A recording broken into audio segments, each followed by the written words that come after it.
Welcome back to part 4, annealing this Lake City brass. Okay, before we light this candle, let me get a few things out of the way. And I promise, I'll make it short and simple. I just want to say thanks to those that have already subscribed and have expressed interest in my channel. It really means a lot to me. And second, I know some of you are probably getting really sick of me saying this, but if you haven't seen my videos before, stop, go back to part 1, part 2, part 3, and see what we had to do to get to this point.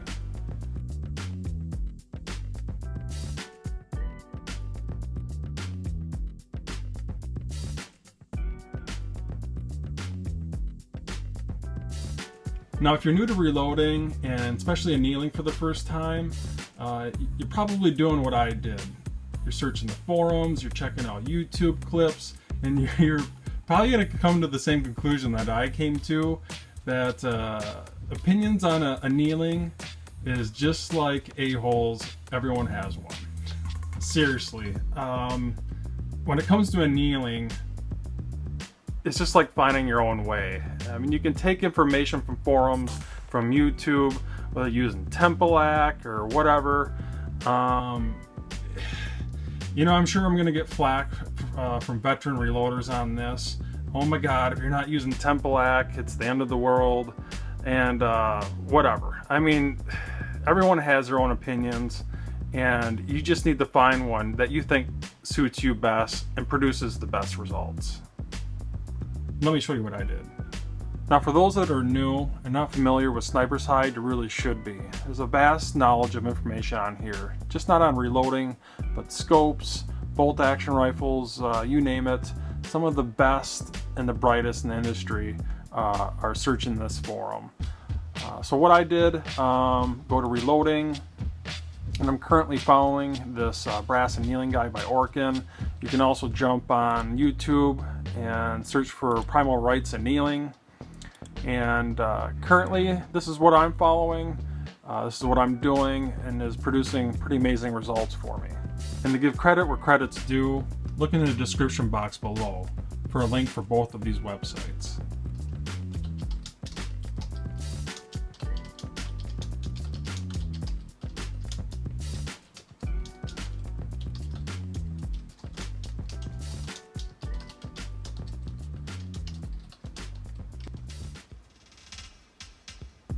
Now, I made this annealer, and I have a YouTube clip showing you how to make this annealer for about $100. If you haven't seen it, I highly recommend going to my YouTube channel and checking it out.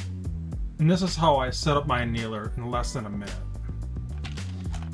Keep a batch of old brass. This old brass should have been thrown away a long time ago. There's way too many fires on the brass, but I'll keep it around just for setting up my annealer. Now, all annealers are different. Some have a single torch, some have 2 torches, some are induction, blah, blah, blah, blah, blah. At least with this annealer, what I've found that your brass usually is in the flame for roughly 4 to 6 seconds. Now, I'm not saying this is what you should do, this is just what I do. When I turn on this pencil torch for the first time, you're gonna notice an outer blue flame and then a hotter inner flame. What I try to achieve with that hotter inner flame is to make it roughly about 1 inch long. And then keep the very tip of that hotter inner flame approximately about a 1/4 inch off the neck of the brass. Now, just to give you an example of what I'm talking about, using my Charge Master pen modification, if this is the very tip of the hot inner blue flame that's approximately 1 inch long, you want to try and keep the very tip of that pointed right where the neck meets the shoulder, approximately a 1/4 inch off the brass. Now, with your test annealing brass, who cares if you destroy it? The only reason why you're going to use it is to get this set up and running, and hopefully within less than a minute. So here's a quick lowdown. Turn on the pencil torch, create your 1 inch blue inner flame, move the flame into the brass and spin the torch so it's centered on the neck of the brass. Once the flame is centered, and try and keep your pencil torch as straight as possible, Get that inner blue flame roughly 1/4 inch off the neck like I described earlier. Now once the torch location is set, it doesn't take long, but once it is, don't touch it, don't move it. Grab another test piece of brass. Obviously this one's red hot. Now it's time to set the timer.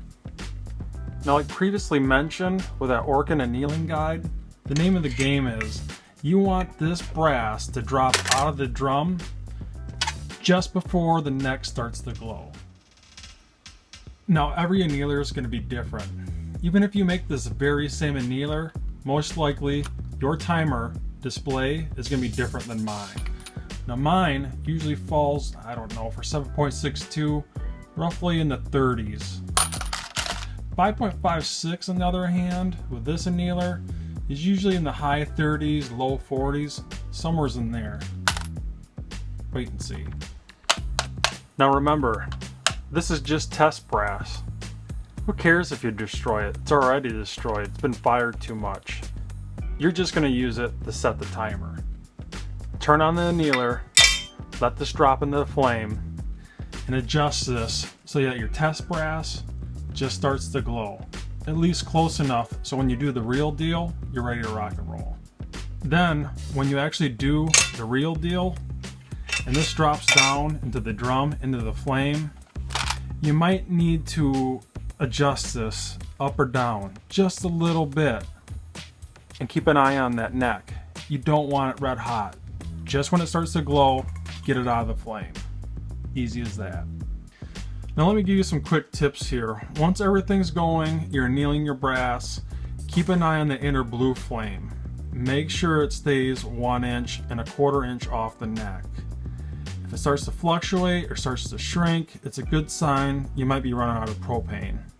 If you're in the middle of your annealing session and that happens, shut it down. But you don't want that to happen.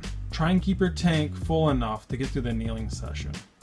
Now, like all things when it comes to reloading and actually shooting your rifle, consistency is the name of the game. Keep an eye on this. You don't want these necks to get red glowing hot. Yeah, once in a while you'll get one that you're not sure and it drops out. Most likely you're fine. But keep it consistent. Consistency equals accuracy. Consistent annealing equals consistent neck tension. I can't stress that enough. If you want accurate ammunition, you gotta follow these rules. Now there's one last thing I need to mention. Regardless if it's the test brass or the real deal, it needs to be dim in here, not studio lighting. And I'm not talking pitch black. It just needs to be dim enough just to see the glow. Keep it safe.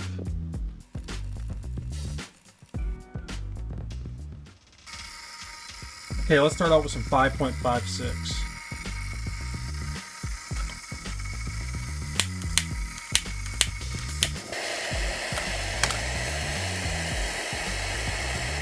Get approximately that 1 inch inner blue flame.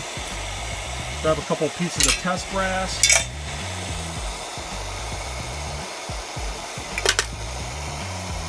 Position the flame.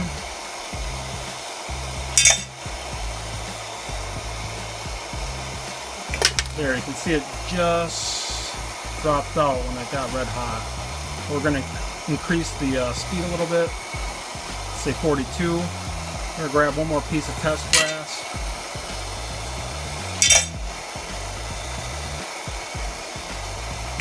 Perfect. Dropped out just as it got red hot. I'm going to try one more piece of test brass.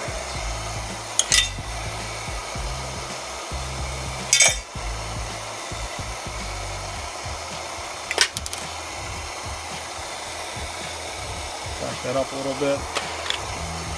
One more piece.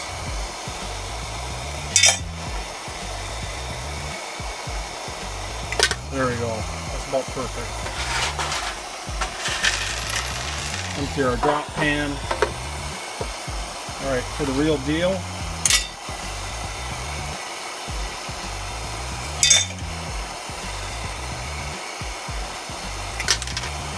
Perfect. Grab one more piece. We're going to slow it down just a smidge. There, you can see the neck just start to glow.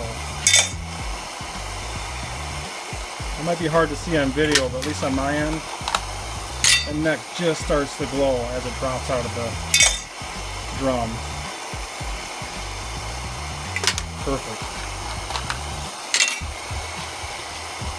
Right now I have it set at 38.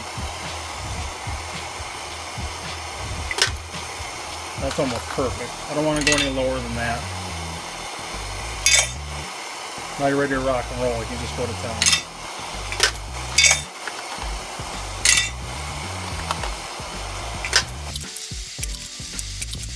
Let's count this next piece of brass off. 1 1,000, 2 1,000, 3 1,000, 4 1,000, 5. Almost 5.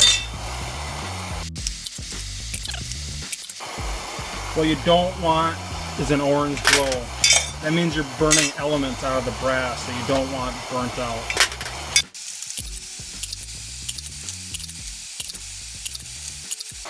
Alright, let's do some 7.62. Okay, let's do some of the 7.62. I'm going to increase the flame just a smidgen. You gotta remember, this brass is a lot thicker, heavier, a little bit hotter flame.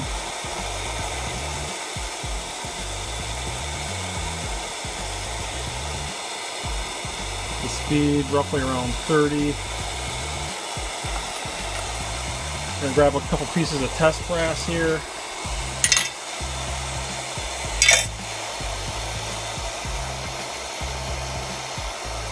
It's glowing way too much on that one. I'll increase the speed just a smidge.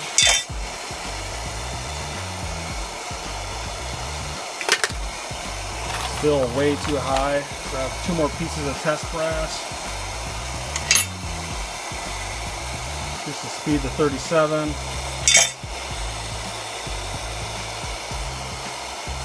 There. Just dropped out. We'll go about 38. Try one more piece. There, just about perfect. 4 pieces. Alright, let's dump this test brass out of the bin. Try the real deal.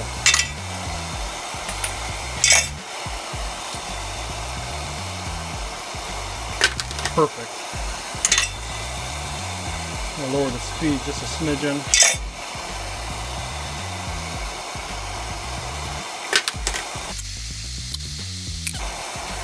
You might not see it on the video, but at least on my end, the neck is just starting to glow. Let's count this off on the next one. 1 1,000, 2 1,000, 3 1,000, 4 1,000, 5. Just a smidge over 5.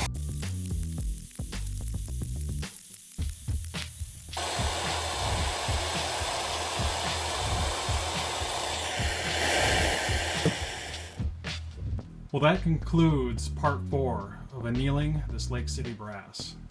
And keep an eye out for part 5, uniforming the primer pocket, and finally lubing the brass and sizing the brass. Well, if you enjoyed this video, please like, subscribe, and share. And take it easy. I'll see you next time.